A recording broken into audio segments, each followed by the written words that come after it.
मेरे प्रिय दर्शकों नमस्कार। प्रिय दर्शकों, ऋषि ज्योतिष में मैं आपका दिल से स्वागत करता हूं और आपको बहुत धन्यवाद देता हूं कि आप मेरे वीडियो बड़ी उत्सुकता से देख रहे हैं। आशा करता हूं आगे भी देखते रहेंगे। दर्शकों, जैसा आपको मालूम है, मैं वास्तविक कुंडली में वीडियो बना करके वास्तविक योगों के शुभ या अशुभ हो वीडियो बनाता हूं। और ये भी आपको मालूम है, हर आदमी जानते हैं किसी पंडित जी आचार्य के पास कोई परेशानी लेकर के ही आएगा। जो बिल्कुल सब कुछ ठीक चल रहा है तो शायद कम ही आएंगे वो लोग, सबको मालूम है। ऋषि लगन से ही वीडियो बनाता है, क्यों 10-15 मिनट में पूरे भाव प्रकट करना बड़ा मुश्किल है। मैं स्वयं सामने से बोलता हूं, भाई सटीक भविष्य के लिए तो वर्क कुंडली भी देखना अनिवार्य है, और वो तो संभव है जब मैं पत्रिका लिखता हूं। तुलसी में पत्रिका में पूरा सार निचोड़ देता हूं, जीवन भर का भटकने की आवश्यकता नहीं है। जो इच्छुक है संपर्क कर सकता है। ऋषि बड़ौदा नर्मदा जी के तट के नजदीक है। नरदेहर, यहां पर काल सदोष प्रदोष की पूजा की जाती है, संपर्क कर सकता है।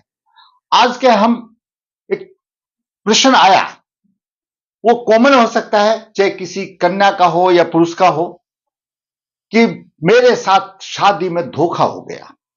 दर्शकों, एक बात सोचो, हम अभिभावक हैं, माता पिता हैं, हमारे बच्चे हैं। जब हम संबंध बनाते हैं बच्चों का शादी के लिए, और फिर हम एक दूसरे के ऊपर दोष रोपण करते हैं, एक दूसरे की कमी बताते हैं। इसने ऐसा कर दिया, उसने ऐसा कर दिया, तलाक हो गया, धोखा हो गया, मतलब ये सारी बातें हैं, चाहे लड़की के साथ हो लड़के के साथ हो। लेकिन मैं ये कहूंगा, अगर आपके साथ धोखा हुआ है तो आप अपनी कुंडली देखिए ना। आपकी कुंडली ये बताएगी कि आपके साथ धोखा होने वाला है। पहले आप अपने गर्भान में जाके अपनी कुंडली में तो देखिए, वो आपके में भी ऐसा ही अशुभ योग होगा जो सामने से धोखा मिलेगा। बात सही है, इस चीज को आपको मानना पड़ेगा। क्योंकि से कन्या हो या अपना पुत्र हो या लड़की हो, भाई कहीं ना कहीं कमी तो उसकी कुंडली में ही भी होगी ना, तभी तो ऐसा होता है। अगर हम दूसरे के ऐसा बोलते हैं, अब उसने ऐसा बोल दिया, ये बोल दिया, व्यवहार ठीक नहीं था या चरित्र कमजोर था, भाई आप देखिए आपकी कुंडली में कैसा जीवन साथी मिलने का योग है, वैसा ही तो मिलेगा।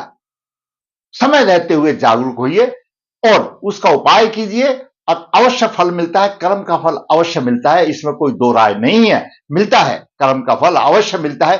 करके तो देखो, श्रद्धा से करके तो देखो।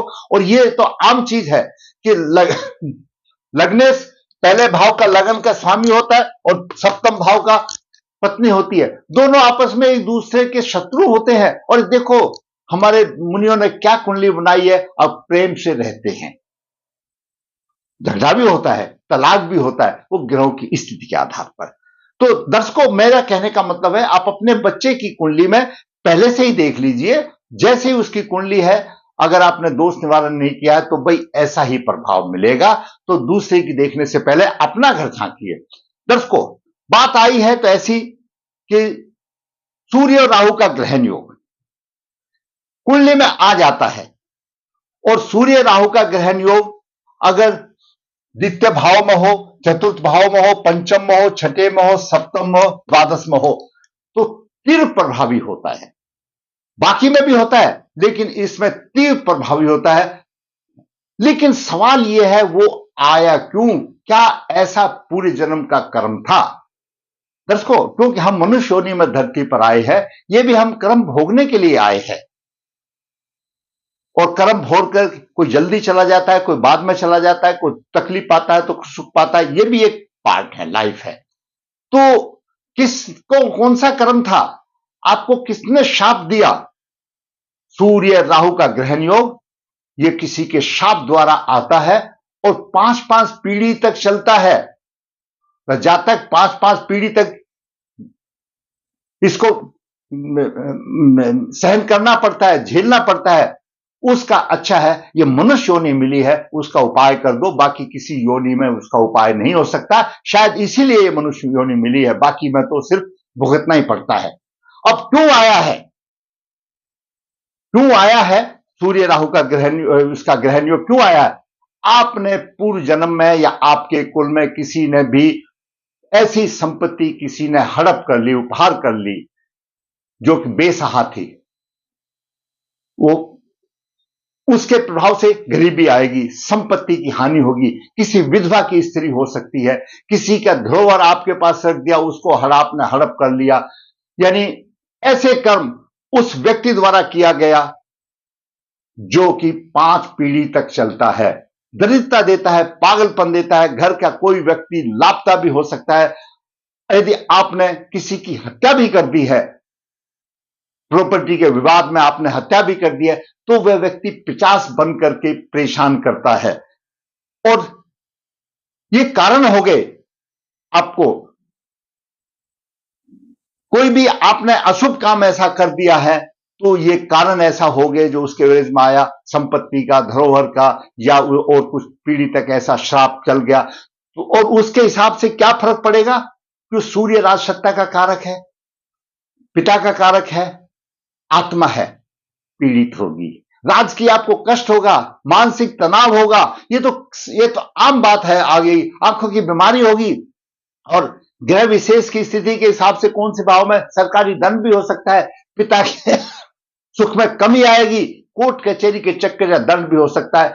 असामाजिक कार्यों में आपकी रुचि होगी, यत्न करके आपको इस मनुष्य योनि में उसकी शांति करा देना चाहिए। ये बात 100% जान लीजिए।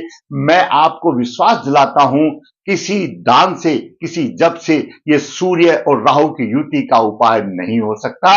ये सिर्फ पितृदोष निवारण करने से ही हो सकता है, अदरवाइज नहीं हो सकता। बिल्कुल आप अपने दिल में बैठा लीजिए, उसके दोष की शांति तभी होगी। और अगर सप्तम भाव में आ जाता है तो इसके अलावा जो मैंने दोष बताए, इसके अलावा दाम्पत्य सुख में हानि होती है। और अगर शुक्र भी अस्त हो जाए तो और स्थिति खराब आ जाती है। और द्वादश भाव में कोई अशुभ योग बन जाए तो सहवास सुख में भी कमी आती है, तो जीवन साथी का सुख नहीं मिलता। अगर सूर्य जन्म नक्षत्र से 7वें नक्षत्र में हो, 12वें नक्षत्र में हो, 17वें नक्षत्र में हो, 22वें 27वें नक्षत्र में हो, तो भी शादी टूट जाती है और तलाक हो जाता है, इसमें कोई दो राय नहीं। और शुक्र सूर्य के नक्षत्र में हो तो भी 1 साल के बाद कड़वाहट आ जाती है। ये सारे दोष है। तो हम उसी को लेकर के बातचीत करेंगे। उस कन्या का कुल आया, अब गुरुजी मेरे साथ धोखा हो गया और मेरी अभी 40 साल की उम्र हो गई, पहले सोचा नहीं, कुंडली मिलान किया नहीं। देखो भाई, वो परमात्मा यानी ऐसी कलम से लिखता है कि आपका ध्यान भटका दिया, आपने नहीं किया। होगा तो वही जब ऊपर वाला परमात्मा चाहेगा, तभी आप पूजा करोगे और फल भी उसी ने देना है। आप सोचते रहो, करते रहो, कभी भी नहीं हो सकता।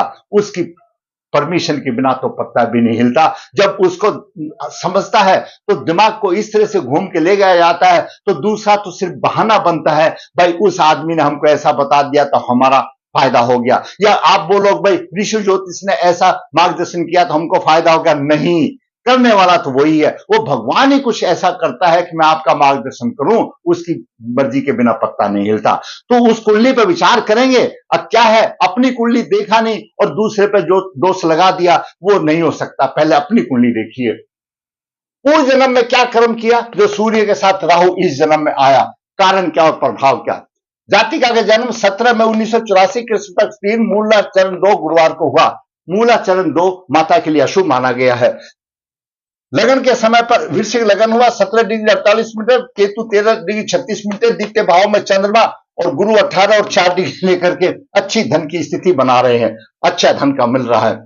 और छठे भाव में बुध 7 डिग्री लेकर के और शुक्र 25 डिग्री लेकर के, और 7वें भाव में सूर्य की 3 डिग्री है और राहु 13 डिग्री है। सूर्य और राहु का ग्रहण योग यहां पर सप्तम भाव में बन गया और द्वादश भाव में मंगल और शनि का विषयोग बन गया। ये सहवास सुख है, खर्चे का भाव है, विदेश का भाव है, ये भी पीड़ित हो गया मंगल और शनि के प्रभाव से। और इनका भी सीधा प्रभाव शुक्र पर पड़ा। शुक्र अस्त हो गया और शुक्र सप्तमेश है, शुक्र अस्त हो गया, सूर्य से प्रभाव में आ गया। मंगल और शुक्र तो दोनों सप्तमेश और लग्नेश हैं। अगर यही दोनों रहते तो कुछ बात बन जाती। गुरु ने मदद किया पंचम दृष्टि से, लेकिन सूर्य ने तो अस्त कर रखा था, तो गुरु की भी नहीं चली। सीधी सी बात है, गुरु यहां से पंचम दृष्टि शुक्र को देख रहा है, मदद किया, नहीं चली। उधर से शनि का भी प्रभाव आ गया और सूर्य राहु का ग्रहण योग हो गया। ये ग्रहण योग ऐसा हो गया आखिर जाति का तलाक होना। वो तो फिर सो लांछित करते हैं, अब भाई उसके तो दूसरे के साथ संबंध है। भाई पहले तुम अपनी कुंडली तो देख लो, अपनी आपकी कुंडली क्या कहती है। चंद्रमा की महादशा 25 तक थी, अभी मंगल की महादशा। भाई अपनी कुंडली तो देख लो, आपकी कुंडली में सप्तम भाव में ये छोटे से छोटा भी जो हमारा जो कम ज्ञान वाला भी कोई भी है, आप में से भी जिसको ज्योतिष का पता नहीं है, वो भी कह देगा भाई सप्तम भाव में सूर्य राहु है तो तकलीफ आएगी। हाँ, उसके ऊपर शुभ प्रभाव है तो थोड़ी बहुत कोई आएगी, तकलीफ टल जाएगी। लेकिन सप्तमेश भी तो अस्त हो गया और छठे भाव में हो गया। जब सप्तमेश छठे भाव में हो जाता है तो दोनों के विचार नहीं मिलते, विचारों में विपरीत आ जाता है। तो उसका जब तक आप उपाय नहीं कर लोगे, ये दोष आया क्यों मैंने आपको बता दिया, इसका प्रभाव क्या मिला ये मैंने आपको बता दिया।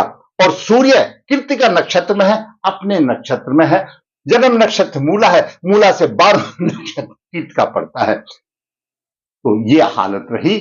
आपकी कुंडली किसी की भी हो, राहु और सूर्य की युति दूसरे भाव में, 4 में, 5 में, छठे, 7 में, 12वें भाव में हो तो तीव्र प्रभावी होगी, तेज असर होगा। बाकी में भी होगा, ऐसा नहीं है बाकी में नहीं होगा, लेकिन कारण यही है।